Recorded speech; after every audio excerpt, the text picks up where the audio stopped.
I bought the frame because my wife hated looking at a black rectangle on the wall. Now there's a bundle of HDMI cables hanging off the back of it. She's not happy. I'm not happy. Samsung doesn't care.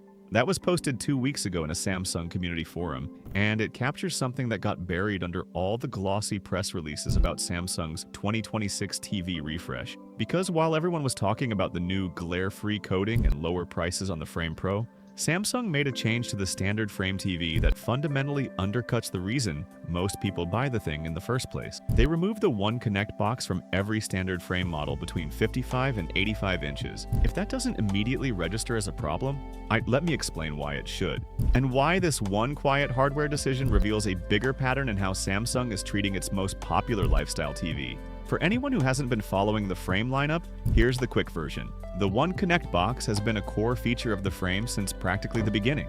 It's a separate unit that houses all of your HDMI inputs, USB ports, and other connections. You tuck it inside a media cabinet, behind a credenza, or even in a closet, and a single thin cable runs up to the TV on your wall. The result is that the frame looks like an actual painting. No cable spaghetti, no ugly ports visible, just a flat panel flush against the wall, displaying a Monet or a family photo. That's the entire pitch. That's why people pay a premium for the frame over a regular Samsung QLED that costs hundreds less. The One Connect box isn't some accessory, it's the engineering backbone of the product's identity. And Samsung just took it away from the most popular sizes. For 2026, the standard frame, model LS03H in 55-inch, 65-inch, 75-inch, and 85-inch sizes, no longer comes with a One Connect box. Instead, the connections are built directly into the back of the TV, like every other television on the market. Samsung added what they call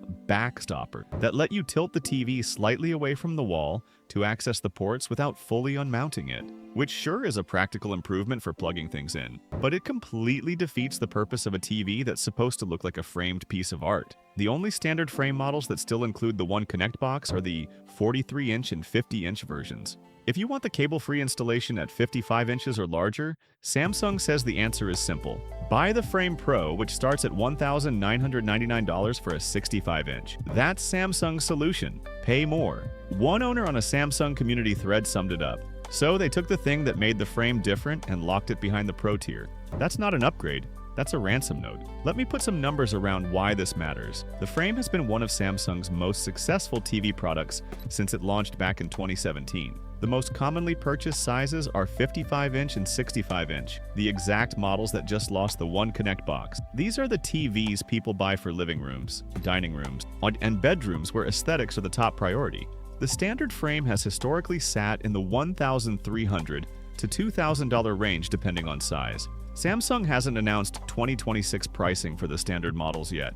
They're listed as coming soon, but based on previous years, expect the 65-inch to land somewhere around $1,500. For that kind of money, you used to get the One Connect box, the slim fit wall mount, and the promise of a clean installation. Now you get ports on the back of the TV and a mechanism that lets you pry the panel away from the wall when you need to plug something in. That's what a $400 Hisense does, just with fancier bezels. The Frame Pro, by comparison, doesn't just keep the One Connect box. It upgrades to a wireless One Connect box with Wi-Fi 7 that can transmit a 4K signal from up to 30 feet away, and no cable at all between the TV and the connection hub. It's a genuine leap forward. The Frame Pro starts at $1,999 for the 65-inch model, down from $2,199 last year. So, Samsung lowered the Pro price while stripping the standard model of its signature feature. The message is clear. If you want what the frame was always supposed to be, you now need to spend at least $500 more than last year's standard model cost. One tech blogger put it bluntly: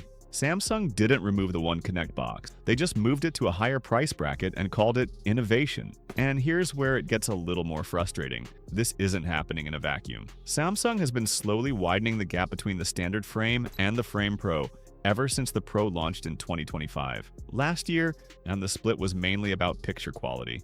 The Pro used a Neo QLED panel with mini LED backlighting for deeper blacks, while the standard frame stuck with regular QLED. Fair enough. Different panels at different price points. Most people understood that trade-off, but the One Connect box was always shared across both models. It was the common thread that made every frame TV feel like a frame TV, regardless of whether you spent $1,400 or $3,000. Removing it from the standard model doesn't just create a performance gap, it creates an identity gap.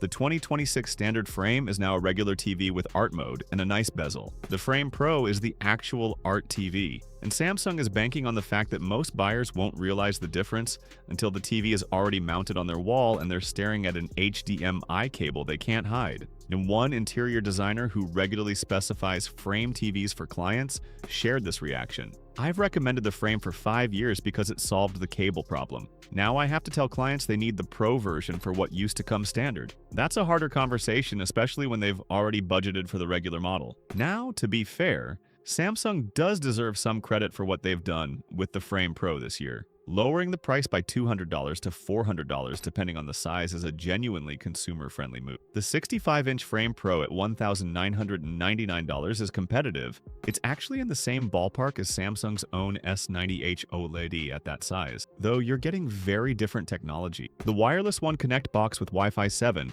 is a real upgrade that solves one of the longest-standing complaints about the wired version. The nearly invisible cable that was, in fact, very visible if your wall wasn't perfectly smooth. The new glare-free coating on both the standard frame and the Frame Pro is also a meaningful improvement. Older frame owners have been complaining about reflections for years. The matte finish on the 2026 models reportedly scatters ambient light so effectively that artwork looks convincingly like a physical print, even in a bright room. Samsung secured Pantone-validated Artful Color certification for accurate color reproduction, which is the kind of technical validation that actually means something when the whole product is supposed to display art. Both models also now support 144Hz refresh rates with DLG 240Hz when connected to a PC, which makes them surprisingly capable gaming displays. 7 years of promised software updates put Samsung ahead of LG's 5-year commitment, and the art store has grown to over 5,000 works from more than 800 artists, including collections from MoMA,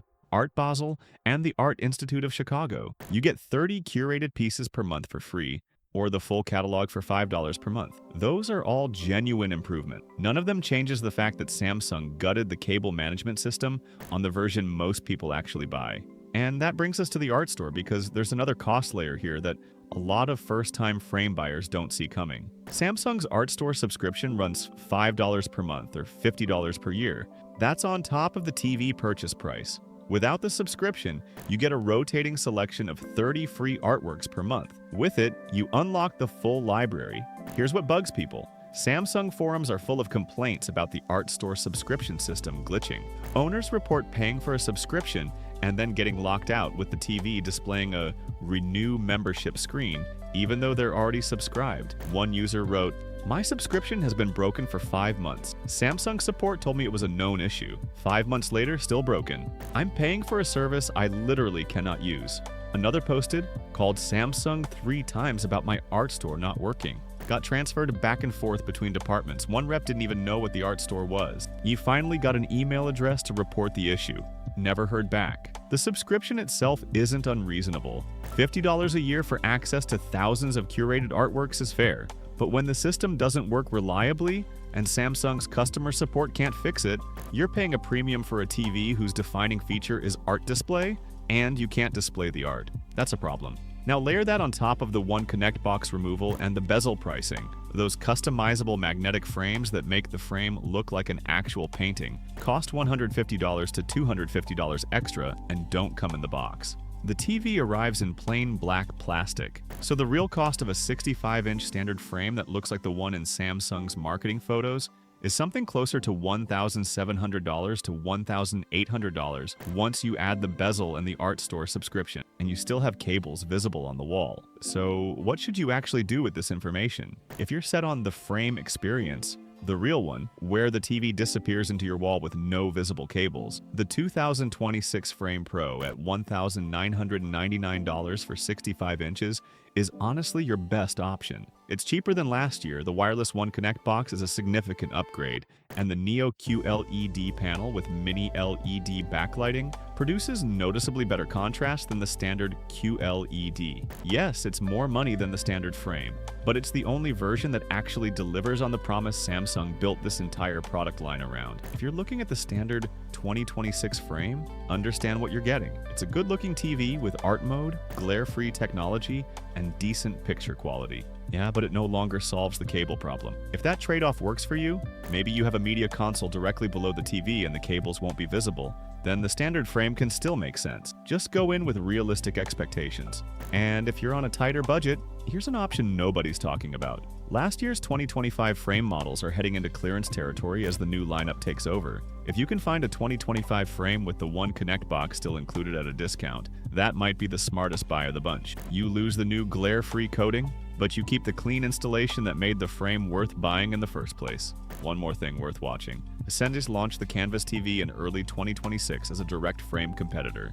An competition like that is exactly what Samsung needs to keep them honest. When a $2,000 Art TV starts shipping without the feature that made it an Art TV, the only thing that forces a correction is someone else offering it for less.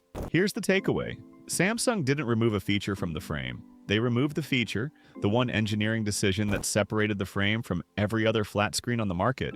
And they did it quietly, buried under press releases about AI companions and soccer modes, hoping you'd be distracted by the shiny new stuff. Now I want to know, if you own a Frame TV, have you dealt with the One Connect box setup, and would losing it be a deal breaker for you? Drop your experience in the comments. And if you want to know what Samsung and every other TV brand is actually doing before you spend a paycheck, hit subscribe. I'll keep digging.